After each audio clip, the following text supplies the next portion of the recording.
Sabe aquela situação? As vendas sobem, depois descem, e ninguém entende o porquê. Parece um caos, né? Bom, hoje a gente vai mergulhar nesse desafio e usar os dados para transformar essa confusão toda numa estratégia bem clara. Pensa comigo. Se a gente tivesse os dados de vendas das últimas semanas, será que daria para ter alguma ideia do que vem por aí? Será que os números escondem alguma pista sobre o futuro? É exatamente essa a nossa missão de hoje: investigar. Então, vamos lá. O nosso caso de hoje é sobre uma empresa de e-commerce que está passando por isso. As vendas variam tanto de uma semana para outra que não dá para saber o que esperar. E aí planejar estoque e pensar em marketing vira um verdadeiro quebra-cabeça. Bom, toda boa investigação precisa de pistas, certo? E aqui, as nossas pistas são os dados brutos de vendas. É como se a gente fosse um detetive, e esses números são as primeiras evidências que encontramos. Olha só para essa tabela. À primeira vista é só uma lista de números, né? 120 numa semana, 150 na outra, depois cai para 142. Parece uma bagunça. Mas o legal da análise de dados é exatamente isso: encontrar a história que está escondida por trás dessa aparente desordem. Ok, a gente tem as pistas, mas como a gente decifra isso? Para isso, a gente precisa do kit de ferramentas certo. Vamos abrir então o nosso kit de detetive de dados e ver o que cada instrumento desses pode nos contar. A primeira ferramenta do nosso kit, a média. Pensa nela como o centro de gravidade dos dados. Sabe? É aquele valor central, o ponto de equilíbrio em torno do qual todos os outros números ficam girando. E aplicando isso aos nossos dados, pronto. A média é 152,5 unidades por semana. Essa é a nossa primeira descoberta importante. É como se fosse o nível do mar das vendas. Agora a gente tem uma base para comparar. Algumas semanas venderão mais que isso, outras menos. Mas esse é o nosso ponto de referência. Beleza, já temos o nosso nível do mar.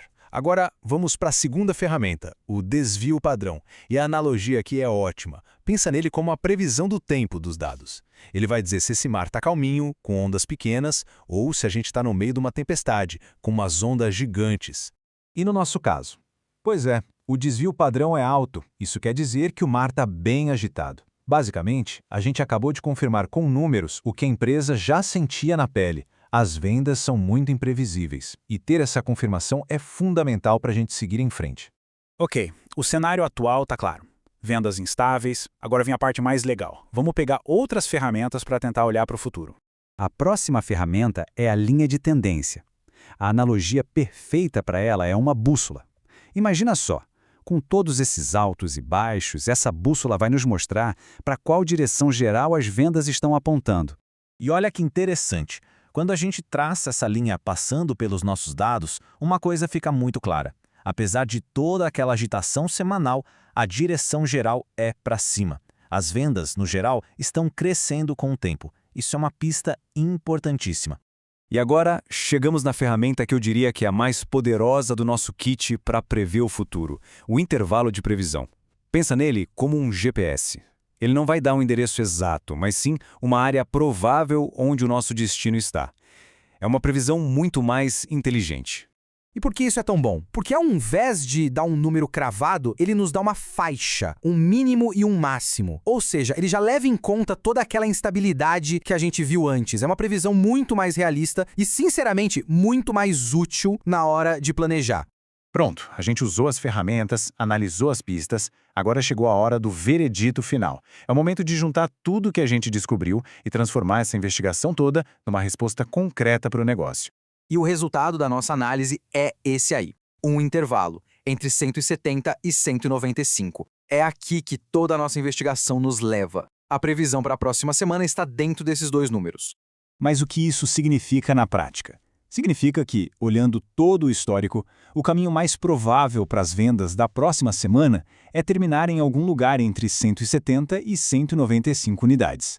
Claro, não é uma bola de cristal, mas é uma previsão baseada em evidências. E é aqui que a análise de dados brilha de verdade. Porque com esse intervalo em mãos, a empresa consegue fazer um planejamento de estoque muito mais inteligente, sem sobrar nem faltar produto. Consegue decidir a hora certa de lançar uma promoção e, o principal, para de tomar decisões no escuro e passa a agir com muito mais confiança. E essa, no final das contas, é a grande mensagem. Com algumas ferramentas que são até simples, a gente consegue pegar um monte de dados confusos e transformar em um guia claro para o futuro. É transformar o caos em clareza. E para a gente fechar, fica uma reflexão. Já que é possível transformar incerteza em estratégia, que outros mistérios aí nos negócios poderiam ser resolvidos se a gente usasse o kit de ferramentas de dados certo? Muitas vezes, a resposta já está ali, esperando nos números.